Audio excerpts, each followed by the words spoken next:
surprises, there's the Jax ban. Yeah, no surprise. All that talk from Overpow about how he could play against Werlyb. Didn't matter anything, you just ban away Jax, don't take the chance. And this is also because Giants as a team, they don't have any other special pick you need to ban away. So you can target that Jax every single time, and you don't really have to worry about giving up too much to the rest of the members. Yeah, Zed banned away as well. And I want to touch on this mid lane matchup because these are two mid laners in a sea of very talented European mid laners that just haven't really shown up the way they've been expected. A lot of hype surrounding Nukeduck's return and Pepinero's debut, and it just hasn't really turned into much of anything. No, when Giants do well, which they did in week 1, Pepinero is very active on the map. He will win his own lane, and then he's going to rotate to the top or to the bottom lane and really start setting up some kills. But when they're losing, he's forced to just kind of sit back, and he doesn't really have the impact on the map we would normally see from him. When Nukeduck played LeBlanc 3 times, very mixed success for him. We had a great game, obviously, last week where he actually managed to get some stacks on oh, sorry, he didn't build a Soul Stealer this time around. He actually had quite a lot of kills, got to late game. Couldn't really do anything, though. Yeah, now Gnar was left open as ROCCAT actually bans away Rydle's Thresh. And this is, of course, the champion that the Giants had a victory on. We mentioned it before. That was a potential weak point, was Rydle's champion pool. And then leaves Gnar open, of course. They take it away. Xerath now being figured for Giants Gaming. They also deny the Narvan combo. Okay, so Xerath actually a ban we often see against Giants because Pepinero is known to play such a good Xerath. It was all the talk in the expansion tournament, how good he was on hitting these ultis here. And this already shows for me the Giants is going to pack towards some late game, some safety on that Xerath, some wave clear coming in. So if they actually get a hyper carry for Adryh, we might see them just go full late game. Yeah, a lot of popularity of Leona and also of Annie still this week so far, as both are figuring to be picked up right now. Graves locked in for ROCCAT, so Woolite and Vander will have access to those two. Yeah, we've actually seen today that teams pick Leona over the Annie pickup. Remember, Annie lost 10 armor and MR on her Molten Shield, which actually does hit her a bit in the laning phase, make her a bit more squishy. And now Leona is a good matchup into the Annie we have seen here in Europe multiple times. But ROCCAT still, they want their Flash Tibbers from Vander, of course, and otherwise fairly standard picks from ROCCAT. No real surprise. Graves, we see him all the time in Europe as well. Yeah, no real surprises as you mentioned, and of course the Corki, kind of a no-brainer on this one. Could have gone a more hyper carry choice, but that's just the popular one that's available. Well, and also the reason he's locking in Corki is because you now have a very, very strong siege combo already built up by Giants. By having the Xerath and Corki together, your 20-minute power spike with 24 Sorcerer's Boots, of course, 1 or 2 items on Xerath, is fantastic. And this is the problem about Graves, and a good way to try and counter it. His wave clear is fairly limited to him being very close to the minions if he actually wants to clear it. So he's going to get punished by Corki, by Xerath, if Giants actually group in the mid lane around this 20-minute mark. Now, ROCCAT taking a couple of interesting picks here. The jungle Nidalee picked up for Jankos, so that one's going to get locked in pretty quickly, but they also took the Kassadin when LeBlanc was available for Nukeduck. Of course, when you're at an 0-3 record, maybe it's time to mix things up a little bit. And the thing is, Kassadin is actually a fairly good pick here because you just mentioned LeBlanc. Well, you don't want to pick LeBlanc into Kassadin. We already have Xerath locked in, so he knows the matchup he's playing in this situation, and it's a fairly safe lane for him. Xerath doesn't have enough mana to poke out Kassadin in the laning phase through Magic Shield, Flask, Potions, everything. So this is a free farm lane actually for Nukeduck in the mid lane, and obviously we have seen this Nidalee already today. Their early game damage you can do is absolutely insane. And that's what Jankos wants to try and use here. To get that first blood, he always goes for. Yeah, first blood king indeed. So that is kind of what they're going for, but we have seen the not so effective Nidalee play. Oh, right, we go Fizz again. And we got another Fizz. Okay, cool. Right. So I like this one. Same matchup before. Now, this prompts the question, does ROCCAT do the same trick Fnatic did and lane swap it up? I think lane swapping is fine onto a Fizz. I think actually it should be the right call for ROCCAT in this situation here.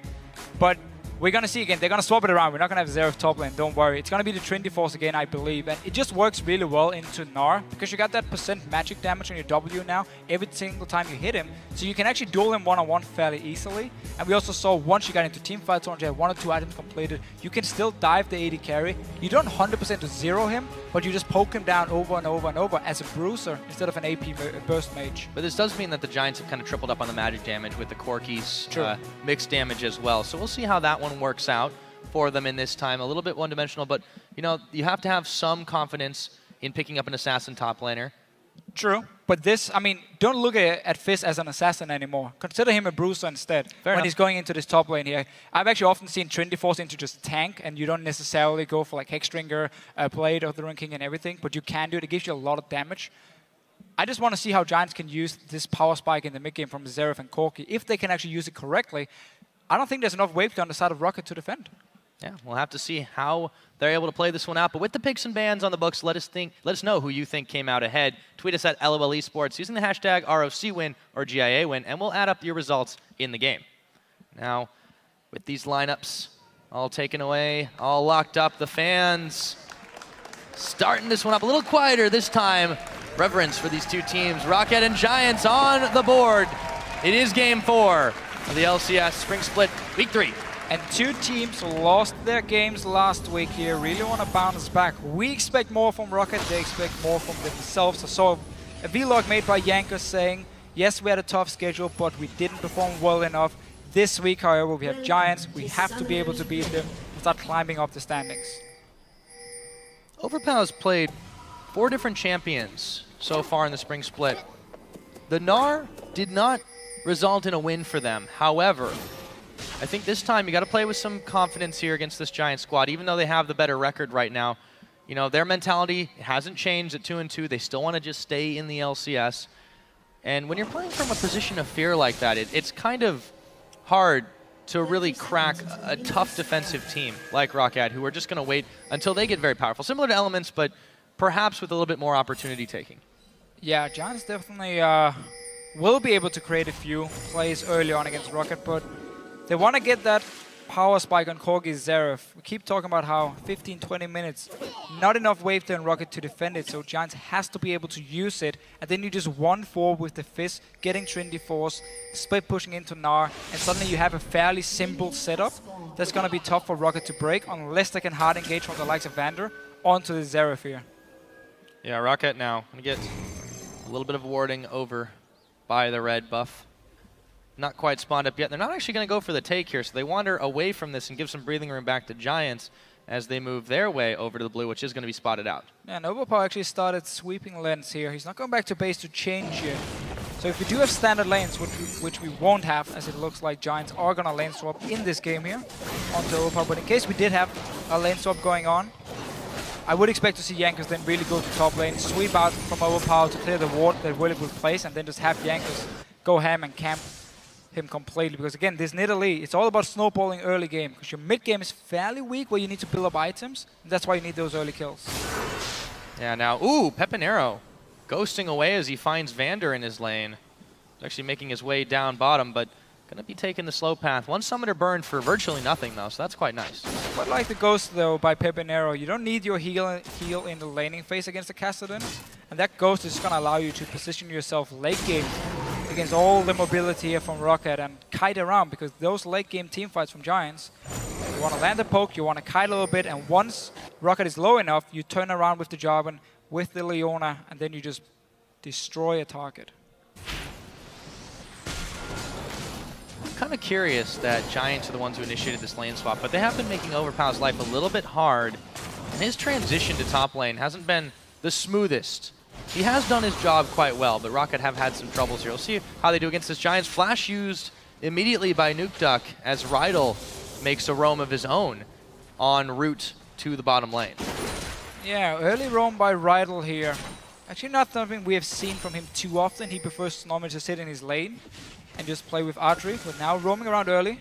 Still staying around the mid lane. He needs to go down bottom lane here to secure Werlyb and make sure he can actually pick up all this farm and won't get towered over by ROCCAT. Actually, he's going to run. Yep. Right into Jankos, and actually, no thank you. I'm going to back away from that one. Frederick there, clearing out the Scuttle Crab. And this is a very strange lane swap by Giants, because they're not freezing the top wave, they're pushing it in. And typically, if you push in the top wave, you want to dive the enemy top laner or force him away from the turret. Otherwise, he's just going to sit and get free farm, free XP. Look at Overpow, already on 16 CS. No problem, he's one-on-one against the Corki. He's not even falling behind in XP. So right now, because Giants didn't freeze the top wave or go for a tower dive on Overpow, he's just getting free farm, and that is not a good lane swap by Giants. Yeah, the fact that they had Rydle swap back down to the bottom is a little curious too, just because Overpow could have the potential to solo kill Adryh in this situation. Even though Corki's incredibly mobile, has a lot of kiting potential on a Gnar, it's still not an optimal situation. You usually want to 2v1 him. Yeah, but again, for Rydle here, simply because they weren't planning on diving on Overpow, he would have nothing to do in that lane. I mean, you're going to sit and look at Overpow farm on the turret, and so what? You're 2v1, you're not going to kill him like that. So he had to go bottom lane and secure farm on Werlyb, but then as sharing XP, and Jankos around this top lane here, Adryh, he needs to be careful. Quick hunt, there's the hop, and Jankos right there. They're going to spend both his flash and his Valkyrie. He does get away, forces them back with the Gatling gun, but it's the cost of half of his health and a summoner spell. Yeah, and Adryh just waited for the spear to come out from Jankos. You need to connect that one to get your full damage. Obviously the 33% extra damage on takedown, which really gives you that high amount of nuke. But mid lane, just a farm fest, not really too much going on here. Yeah, Nukeduck's going to be kind of at that for a little while here. He does have quite a lot of sustain in lane. Pepinero opted for the double Dorans. Pick up himself a little bit ahead on the CS, but not by a whole lot. And honestly, Xerath is somebody who can really punish an early game Kassadin. Yeah, at least push him down in the laning phase. He won't be able to kill him. I mean, Nukeduck is going to be safe in this lane. Even now, once he hits level 6, it's going to be pretty much impossible for Pepinero to pick up, because you can just push it down, chip away in the tower, get it fairly low, so once you do group in about 10-11 minutes time with the Corki, that tower should already have taken some damage, and you can then get a free mid-turret. But for now, they have to survive this lane swap, and it's not looking good. Werlyb is falling further and further behind. There's no answer for Overpow, because Giants messed it up earlier when they didn't freeze the wave or go to kill him. Yeah, really questionable decisions coming out of Giants Gaming to start this one off. However, it's still very early into the game. Things can change. It's just a little bit awkward to see them playing this out. They had a comp that looked pretty good on paper, but they just haven't executed on it. Now, Pepinero looking for a roam down bottom. He's level 6 here, and Woolite and Vander are none the wiser. Now they're going to start to back away from this one. Not quite enough to connect that stun, and Pepinero's losing out on a lot of farm for this. Yeah, just a little bit too far away here from Rydle, but you do see a lot of pink wards replaced by Giants on the bottom side here. So they want to try and create a play. They do have a lot of CC they can stack with the Leona and Xerath combination. Again though, Overpow 44 CS, already hit level 6. It's not even like his tower is taking a lot of damage. That could have been the play from Giants if they kept, I guess, Rydle in the top and try and again poke down that tower. I just don't think they've gotten it down in time to even be worth it. So overall, ROCCAT can be fairly happy with this lane swap. Yeah, they don't need to get massively ahead. They trust that their later game can do it for them. But the problem here is that Jankos hasn't really done much on the Nidalee except for in that top lane. Now, it was very successful to get the summoner burned, but you do want to start getting ahead on this one. And we saw a similar problem with Kikis in the game with Unicorn's Fnatic earlier. He just wasn't able to get very far ahead on this Nidalee. Yeah, she normally prefers standard lane, so you can set up these ganks. And oh, Pepinero taking a little poke from Nukeduck. And he does not connect his damage either, so a little bit of a misplay from Pepinero. He's going to be backing to base after that trade in damage. So we actually see Cutlass here, first item from Werlyb. So he's going straight into Blade from him, and really just want to focus on being a one-on-one split pusher against Overpow in this Fizz. Ooh, Woolite. Woolite. He's not taking the best trade with Adryh right there. So this is what Giants at least did gain from the swap, is that Adryh had free XP or free farm in the lane, so he actually got level 6 before Woolite, who just managed to get it before the trade, and therefore he could push him out of the laning phase. And actually a bit missed timing from Woolite here. He needs to recall when Adryh leaves the top wave or the top lane. He has to recall from Woolite, so he can go back, get his BF sword, and return to lane before Adryh comes down with already items bought and can just push him out the lane. Because this actually means the bottom lane turret is taking a lot of damage because Woolite stayed in the lane too long instead of recalling when he saw Adryh leave the top lane. Yeah, so a few misplays there from ROCCAT, but it hasn't punished them too hard right now. Frederick giving that blue buff over. Now Werlyb back in the top side to deal with Overpow. He's already got his Hex Drinker on. It's going to be a little hard for Werlyb to get in there and get the damage he needs out to him, especially as he started a Bilgewater Cutlass. Again, he just wants that early Blade.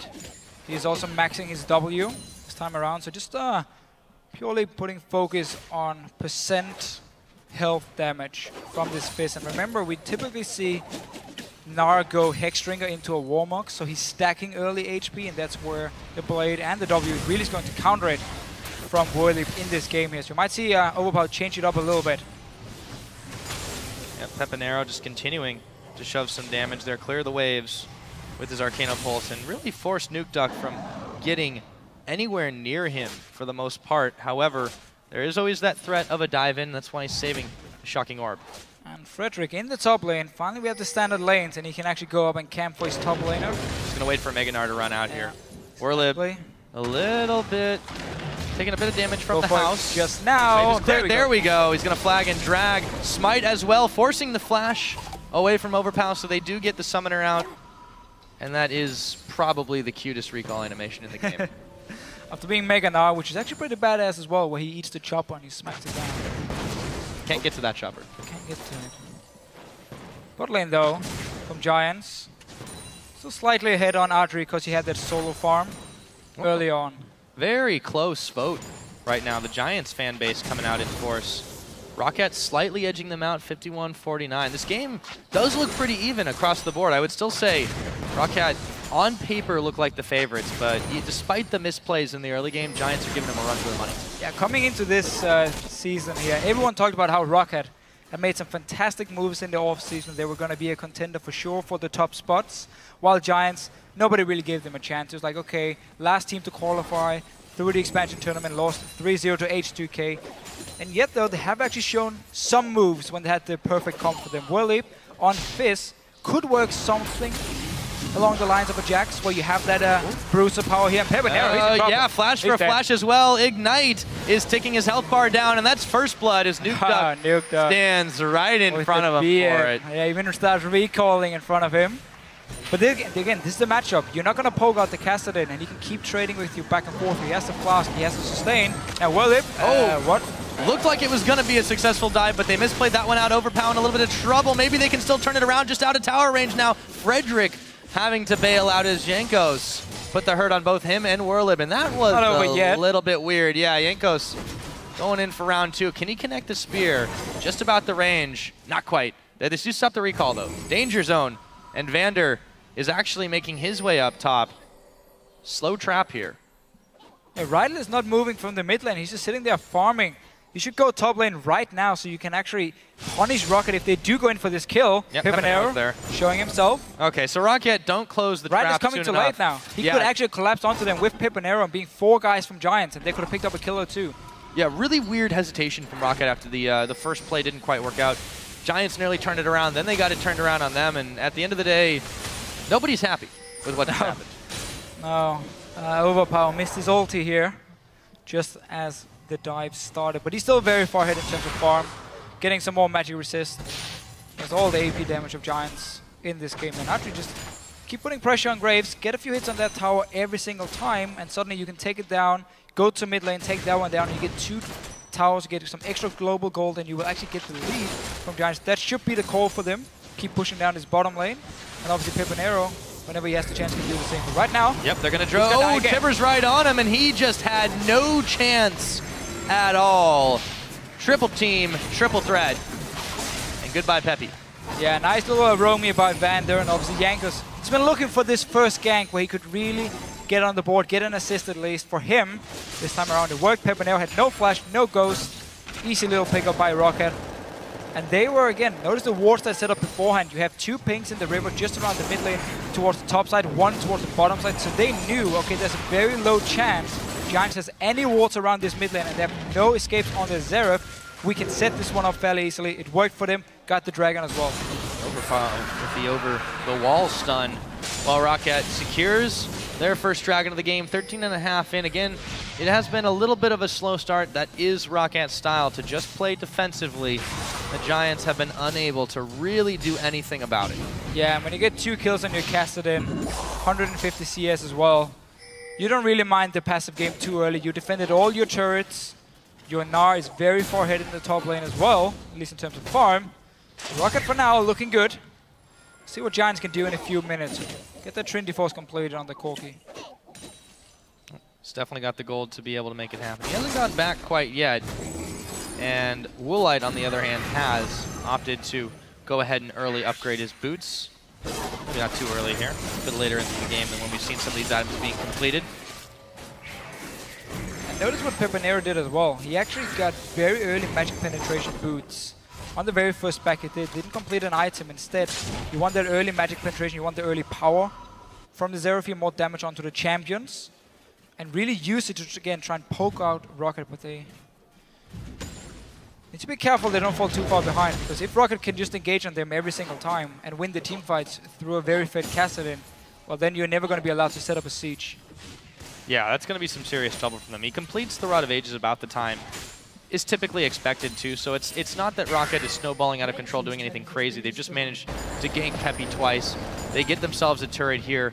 It's small leads. The Dragon is helping out too, but the problem is Giants, they're just not a team that's able to really play that well from behind, especially when you're not rocking Werlyb's Jax. They haven't won without this champion so far. Yeah. And when you're this far down in CS, as a Fizz in the top lane, it's a little bit difficult. Yeah, when the Kassadin can just jump your Xerath and poke him down to 50% HP pretty much every time he wants to, it becomes even harder. No Athene's coming in from Pepinero, so not going for that early magic resist. So they're going for the Morilla. So going for the maximum damage build he can go for on the Xerath. But can he actually use it? That's going to be the question. Jankos again and Vander together. It's going to force a tower. So when you're winning these lanes and you basically can control the map just by winning your lanes early on, it's so easy for you to start roaming around and just force down these towers here because you know Giants are not strong enough to fight you back. And that's why ROCCAT, sorry, are just sending Vander and Jankos together towards the lanes, push down a tower, get some global gold. Yeah, when you're a little bit ahead, you might as well try to brute force it out best you can. They are going to leave Werlyb alone with his farm for now as they look to push in. The middle should have enough power to take this one out, but second tier turret being fired down as well with only Woolite there to defend. So Giants are doing a good job of trying to find something for their troubles. Problem is ROCCAT are just rotating a little bit faster. Yeah, and again, they're just stronger right now. Look at the jungle from Giants, completely warded up. Woolite doing his best to defend the bottom lane as well, just one wave pushing in, cleared it with his ulti. This is the first time we see ROCCAT making plays in the early game, actually going in, getting aggressive deep wards in the enemy jungle and start moving between the lanes, so taking down these towers very, very fast. So that's cool to see from ROCCAT, really starting to put some pressure on Giants. I do like, though, that Giants have moved a little bit beyond the camp top plan. Obviously, when you're not going to get Jax or a hyper carry like that every game, it's not going to work as Woolite dodges out the Solar Flare. They have tried to grab some objectives. They have tried to slip around this ROCCAT team that they're a bit afraid to straight up fight. It's just that they're not executing it quite as well as ROCCAT is. No, they've just been falling behind due to the lane swap, going in favor of ROCCAT, and obviously Nukeduck getting the early kills on Pepinero. And look at Jankos here, feeling pretty safe. So getting a Soul Stealer on the Nidalee once he completes his Magus enchant. Hey man, he's got one assist. Really looking to snowball now. We've seen a lot of Magi Soul Stealers out of ROCCAT, it's but a ROCCAT usually thing. Nukeduck. It's greedy, but if you do manage to pull it off, you just win so convincingly. I mean, if you get 20 stacks on a Nidalee, you get cooldown reduction, everything, you get so much AP, your spears will still hurt, even though she lost so much AP ratio on that spear. Well, and long time ago. What threat is it really going to be? You're so mobile as a Nidalee at this point. Nobody on Giants are really poised to try and pick you off as long as you stay within safety. Oh, they're setting up this little bit of a death brush. Werlyb turns 90 degrees before stepping into that one. Jumps on to Nukeduck, but can't quite catch him. I have to admit, I actually don't like the Soul Stealer at all, because there is enough engage and lockdown from Giants to just kill Jankos in a potential team fight. So I feel like it's very risky and not needed when your Kassadin is already doing so well, and your Gnar at the same time. I mean, build fairly standard, and don't risk falling really far behind and getting set back a lot if you do manage to lose a team fight, because again, there is a lot of CC on Giant's side, and that's what you use to counter Nidalee. Well, let's see if they can actually make that lockdown, but regardless of what the mentality of Jankos is in this situation, ROCCAT still are ahead in this game, even if it's not by a ton. They've started to build up this gold lead, starting to mount, and even though there is a lot of lockdown available from Giants, they've yet to really use it effectively. Well, this is the first time we see them group. This is exactly what we talked about in Champs, like around 20 minutes. Corki, Xerath, you group up in the mid lane. The tower already takes quite a lot of damage from the laning phase, and you take it down so easily. There's no proper wave clear on the side of ROCCAT. That fish went far. And missed on Woolite, dashing away. But still, tower went down. Giants using their comp correctly here, punishing ROCCAT for having no wave clear. Easy global goal for them. Now ward up this dragon, start poking away with Corki and Xerath, force ROCCAT away from it, take the dragon as well, and suddenly you are straight back into this game.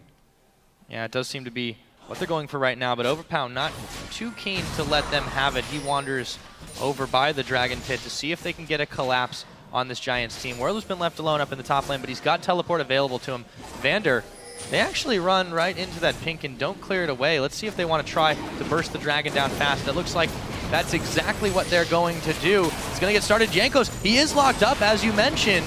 Has to actually cat form away from this one. Right of the Arcane comes out. Woolite eats 2 of them, eats 3 of them. They secure the dragon, but a little bit low. Can they turn the fight? Rydle now in some trouble. Vander's jumped on. He's already going down. They find a big solar flare. Do they have the damage? Frederick and Rydle going low. Nukeduck picking up the kill. It is a 3-for-1 so far, and Giants have managed to win that fight, even though they gave up a dragon to ROCCAT. Yeah, but that was a very nice setup by Giants here. Actually, first, they walked into the dragon, set up a few wards, and then backed away, allowed ROCCAT to go in there and start it, but then the engage came in. You denied the tippers from Vander because you just locked him down instantly.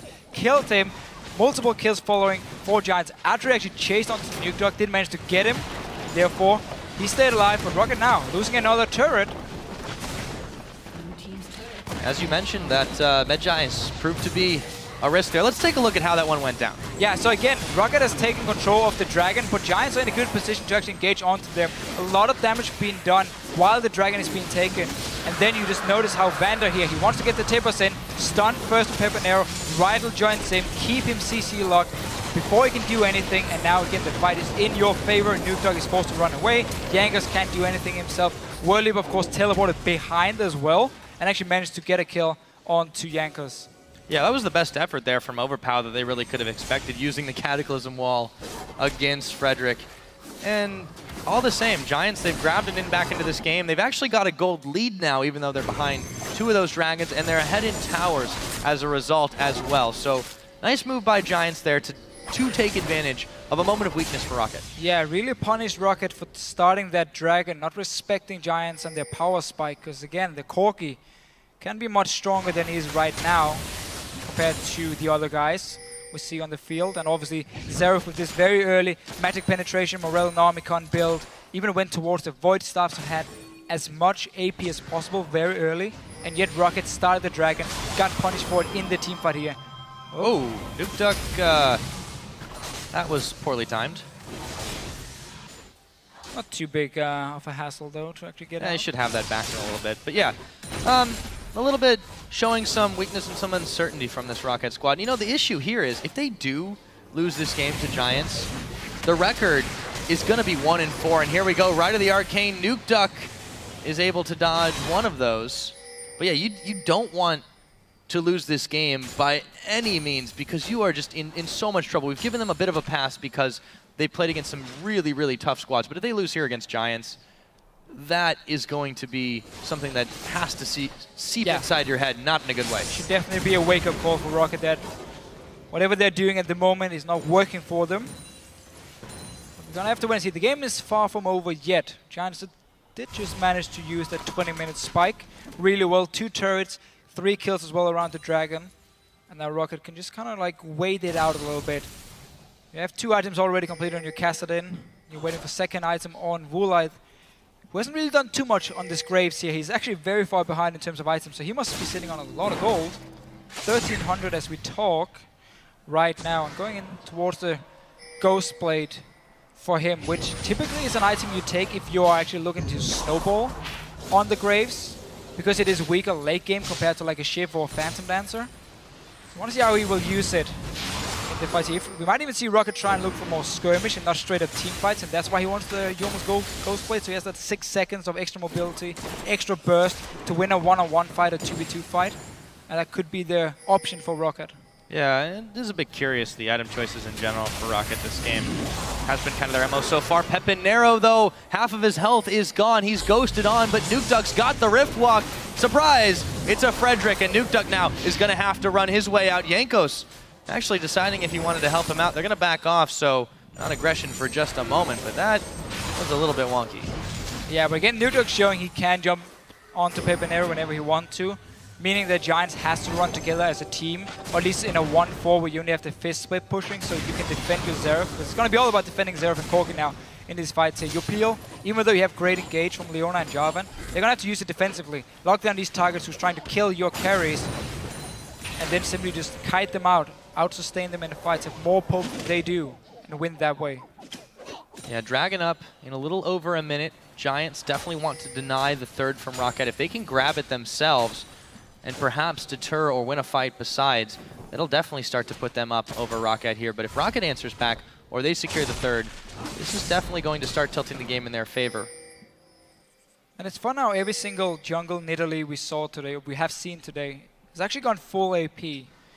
In solo queue, a lot of their AP Nidalee players, they go like Magus enchant and then actually tank from there on and like more focused on straight up team fights, where this AP build now forces you to play extremely careful in the fights because you're so squishy and you have to just land that max range Q there, the spear onto them for the maximum damage, and then jump in with your takedown, and you can burst down a target, but if you get engaged on like we saw Giants do around the Dragon, then you won't have any impact in these fights as a jungle Nidalee. Yeah, it is a little bit troubling, and right now, Jankos definitely seems to be not able to do a whole lot with this. He did lose some Magi stacks with that death that he had earlier on. And let's see if he can change his fortunes just a bit, but you're right, full AP is very, very risky. That just seems to be how ROCCAT likes to play it in the items. They play defensively, gameplay, very, very aggressive with their item choices. Dragon's now spawned. And you also force either your top lane or support to build Locket, because you won't be building it on Nidalee as you're going for this full AP, so you have to go all in on it to actually be effective. So no Locket coming from Nidalee. You don't build a Sidestone either. That's going to cost you in terms of division on the map. You see Sidestone from Frederick on the side of Giants, and they have actually had more wards placed. Now though, they need to be careful they don't get caught in a bad position because ROCCAT is pushing this mid lane. Yeah, they've just completely given up on the Dragon for a moment because they want to drag Giants around. Not able to push in yet because the wave has not quite arrived, but this looks like it could be another kite around the map. Here we go, ROCCAT now making moves towards this Dragon. Yeah, all ROCCAT did here was force Giants away from the position they had at the Dragon, get them into the mid lane where you can see them move down, and then you go straight for Dragon yourself. You can follow them the entire way through the walls you have placed, and then you secure the Dragon. You avoid all the poke, you avoid the potential engage as well. So nice little play by ROCCAT. Still staying around. Needs to be careful though, because Giants want to push this mid lane. Yeah, ROCCAT actually looking to maybe set something up here as Rydle checks in. Overpow might have gone a little too far forward, and he'll eat quite a lot of poke in that situation. Giants were a little too slow to react to that Dragon, and maybe they're a little too slow to react to this fight. Adryh goes down. Rydle sure to follow as Overpow. Gnar hops right onto him. Woolite saved by the big Gnar from Overpow, dodging out the damage. Woolite just able to barely keep himself alive. They've lost Jankos, but they take everybody away but Pepinero on the side of Giants. It's just the perfect fight here from ROCCAT. They got the flank onto Giants. Adryh as well was standing in the front line. He went down as the first guy from the Giants team here. Really poorly played team fight from them, but ROCCAT managed to completely capitalize on it. Let's see it again here. Notice how there's no pre-poke coming in from Giants. They're just starting to fight straight away, and that's not how you want to play it. Adryh as well, caught in the front line. Nukeduck burst him down. He's dead, he's out, he's gone. And suddenly, there's not enough damage left on the side of Giants. Everyone has to run away. ROCCAT can clean up the fight, and this was not needed by Giants. They had a good position in the mid lane. They had the wave pushing in the top lane. If you look at the minimap as well, they didn't have to take that fight. No, they really didn't. And the fact that they get away, look at how low Overpow and Woolite are in that situation. Just really, really magnificent use of their own jungle terrain and of collapsing when you're in that much of a lead. They had the mobility from that third Dragon also helping them out after the fact. True. Giants just were way too slow to react in this situation, and all that lead that they'd managed to build up, all those slight positional advantages, just evaporates. Yeah, just got a little bit too greedy from Giants and punished for it. I mean, 3 Dragons to 0 as well, so we have to worry about that one. Taking Time Bomb coming in. And for now, again, ROCCAT, the Kassadin pick from Nukeduck is really doing work. As long as he gets the flank on and someone like Adryh actually overextends, then you see what happens. Burst him down pretty much instantly. Yeah. Now, unfortunately for Jankos, he's lost pretty much everything but 1 stack on that Magi, so not really paying some dividends for him, but it's okay. Maybe he just wanted some light reading. It works as soon as you're Kassadin, or as long as your Kassadin is pretty much doing everything you need him to. Yeah, talk about the heavy lifting. Nukeduck. Again, still don't like the Soul Stealer. Hey, you know, he's stepped up quite a lot this game because Nukeduck, we talked about it in the pregame about how he hadn't quite lived up to the reputation that he had from about a year ago when he had last been competing in the LCS, but he really has made some plays this time. Let's see if he can do it again. They're going to chunk down Rydle pretty quickly. Frederick a little bit slow to the party, and a whole lot of CC was stacked right in the middle of that, but all for naught for the Giants as they lose Rydle. And now it looks like in the middle, ROCCAT looking to push down some minion waves. And Giants, again, they just keep trying to force fights onto ROCCAT. Don't have basically just your carry sit back and poke onto ROCCAT here. Then you will get the advantage. You're going to force them back to base. Suddenly you can move in, get D-boards, get a tower, maybe a Baron, who knows. Use the poke you have instead of keep forcing these straight up team fights, because it's too easy for ROCCAT then to actually get the right engage onto you, kill you, like they've done now for the last 5 minutes. And overall, this is a problem we've seen from Giants before. They only know one thing, and that is move forward, start fight. Not stay back, stay relaxed, don't fall too far behind, play your comp. They always look for the fights. We could say the same thing. We did say the same thing about the Unicorns of Love. However, they were able to step up, take a win against Fnatic earlier in the day. But yeah, this is still the same problem Giants have had. It's not, we've harped on the Jax a lot. It's just a classic example, not just a comfort champion for Werlyb, but what they like to do. Without that camp top strategy, without that roll into the late game strategy, they just seem to not have a backup plan other than wander around and try to pick kills. I do think Fizz is a good pick and also replaces the Jax a little bit, as still as a split pusher who can do really well in all stages of the game. But they gotta use him then as a split pusher and not put him into these team fights over and over. Then he's not really been able to do anything. I mean, he's 1-1-1 on the Fizz here. We haven't actually seen him do anything in terms of split pushing. Overpow has just been walking down. He pushes up the waves and then he leaves. Whenever he knows there's a chance the Fizz comes down, he just backs away, walks in with his team, and waits for Giants then to engage onto them. Suddenly, ROCCAT wins the fight. It's pretty much textbook description of what's been happening there. Nicely done. Giants now trying to push in a little bit in the middle, but they're being dragged around. ROCCAT realizing they have this lead that they do. It's not massive or insurmountable by any point, but the Giants have struggled to really find an identity so far this split outside of pick Jax and camp it. So ROCCAT are able to take advantage of that indecisiveness. Yeah, they have in this game, or at least in the end here, after Giants actually had a good move around the 20-minute mark, which has been the highlight for them in this game here. You'll see Werlyb back down to this bottom lane. Your mid-game spike is over, so you don't really want to group up any longer because you don't feel safe enough against Vander, against, of course, Nukeduck on the Kassadin. Every time he has to talk about not feeling safe. Just jumping, like, again, this simply means Giants is not able to actually group up and play aggressive. They're going to have to wait for ROCCAT to make a mistake now and trying to capitalize on it in order for them to really get back and win fights. But the problem is, Dragon coming now, 12 seconds, 3 of them already been picked up by ROCCAT. Giants can't afford to give them this one, and definitely not the next one. Well, they're certainly mobilizing to try and do it, but really, what can you do short of trying to find the perfect fight? Last time they were able to do it with a magnificent Rydle Solar Flare, and this time ROCCAT, remembering that perhaps, are going to back away from this one for just a moment. Yeah, both teams are setting up here. Giants placing a lot of wards around them on the flanks, and there's only 2 ways ROCCAT can actually engage right here on this Dragon. It's been pulled out, but it's going to come right back into the pit. And again, you see Giants on the bottom side of the map. Instantly, ROCCAT start pushing the mid lane because they want to force Giants to choose, do we want the Dragon or do we want to lose a mid turret? And that's why they're pushing it up again. Have that option open for them because they have the better positioning around this Dragon here. And right now, Giants has actually started it. ROCCAT is still sitting nearby. Notice Nukeduck. He's just on the top of your screen here. You can jump the wall to blue buff and straight onto Pepinero. See if they're able to take this one away. Could be a smite fight. It looks like they're going to give it over for just a moment. Picked up by Nukeduck. However, it looks like Vander was taken pretty low in that one. Jankos finally will get some more Magi stacks back. Big Gnar comes out, but it knocks them away. Adryh extremely low. In comes Jankos looking for more. Werlyb now caught all alone, and he just can't find the pick onto Vander. ROCCAT blinking health bars, but they make it out. They get the Dragon, and they get 3 Giants. Yeah, and there's just no defense from Giants. Once ROCCAT start jumping the backline, there's no peel coming in. We saw the Jarvan already from Frederick actually engaging onto ROCCAT from his side, and suddenly your carries they are left alone in the back. Just gonna see the replay once again. Dragon being started by Giants here.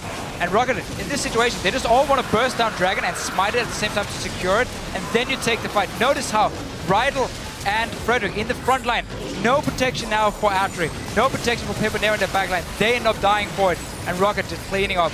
In those choke points, they just do so amazingly well because it just wasn't stacked up. The CC, the damage, Giants didn't have it. Also, Frederick missed the smite.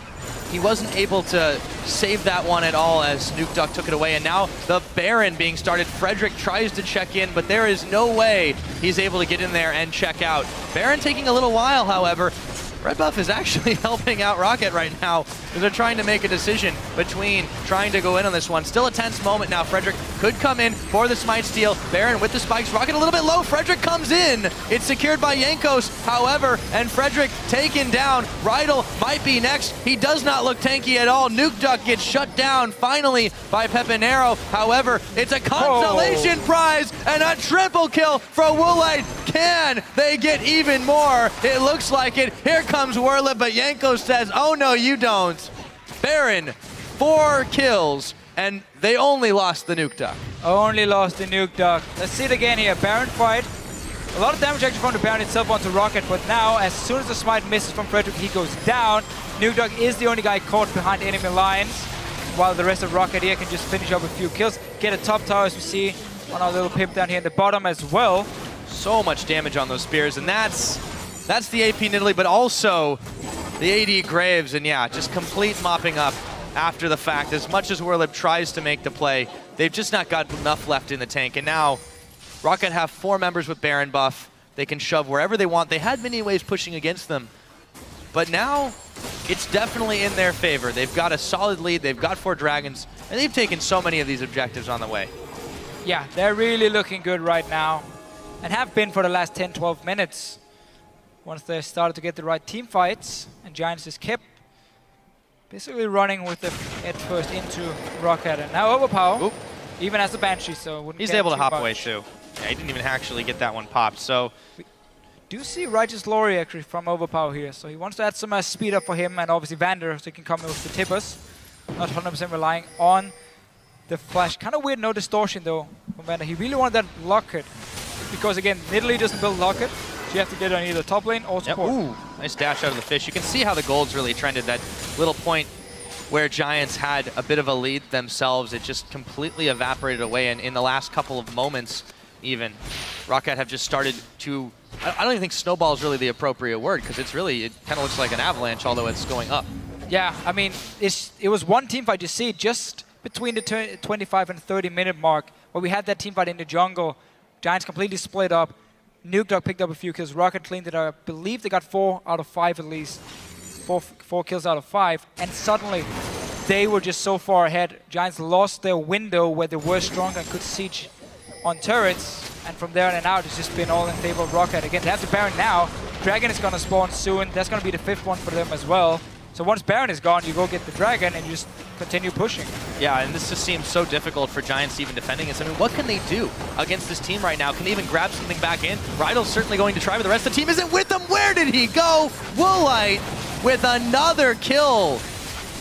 And they can just continue to push this one in. You know, today we have seen so many Leonas just absolutely nuked Deficio. This is Leona Death Awareness Day, apparently. It is not the best champion to play if you're the only guy going in, because you are still support after all.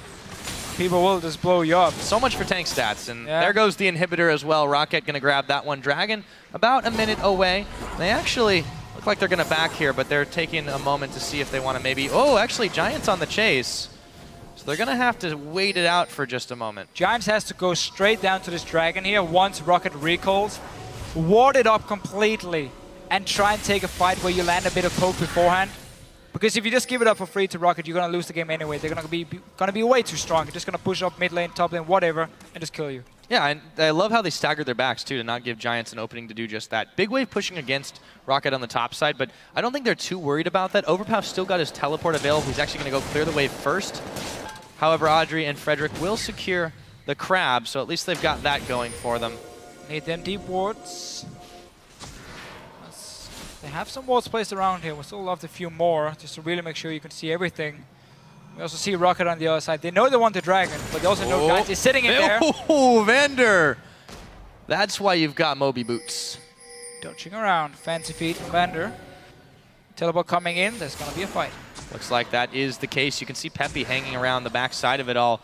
Gnar on 6 seconds on this dragon. Neither team keen to really get themselves locked up too far into the pit, but ROCCAT so far ahead, they should be able to just start to chunk this one. Frederick's actually on the backside of the pit, and unseen to the ROCCAT eye, but here we go, Rydle going in. Can they maybe find the fight? Woolite, Frederick jumping in. They found Woolite. Can they blow him up? No, he is just too big. Rydle now getting chunked out, and Adryh bailing out. Jankos coming up with the pick. 4-4-0. Can they make it more? It looks like it. Double kill for Jankos. That's the ace. Forget Dragon, boys. We're going to end the game. And we now have 20 stacks on the Soul Stealer from Jankos. It didn't work for him earlier, but he's just picking up so many kills here in the late game. ROCCAT pushing straight into the Nexus. Yeah, I don't think there's really much Giants can do. They have to be alive first, and those death timers a little unforgiving at 40 minutes into this game.